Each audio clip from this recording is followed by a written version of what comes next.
Salut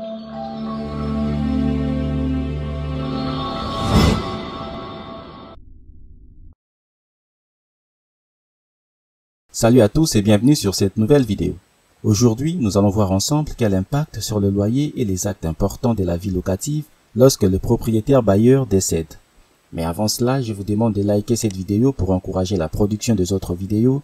Je publie au moins 2 vidéos par semaine, le mercredi et le samedi.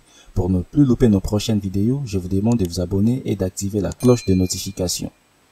Il est également important de vous signaler que cette vidéo est un épisode dans une série de vidéos sur la vie locative après le décès du bailleur. Ceci étant dit, quel impact sur le loyer et les actes importants de la vie locative? Lorsque le propriétaire décède, la question qui se pose est de savoir à qui revient le paiement de loyer. Sauf indication contraire des héritiers, le locataire est sommé de continuer à payer le montant du loyer selon le mode de paiement convenu avec le propriétaire défunt lors de la signature du contrat de bail.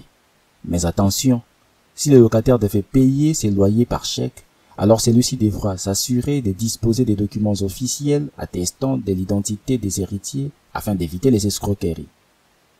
Si les héritiers sont identifiés et que ces derniers acceptent la succession, alors le loyer revient de plein droit aux héritiers qui se partagent les bénéfices de façon équitable.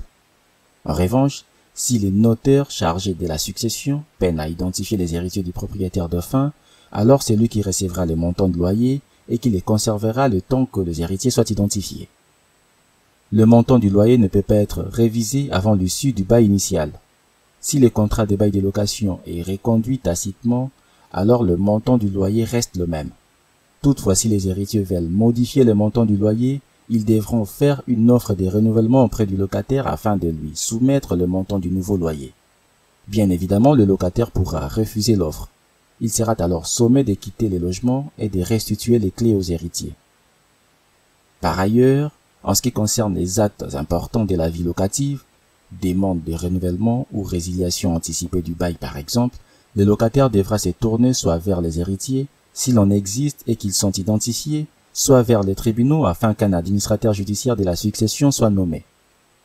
Il est à noter que si le locataire a identifié un seul héritier du propriétaire défunt, il suffit que sa demande soit formulée auprès de ces derniers afin qu'elle soit valable aux yeux de la loi.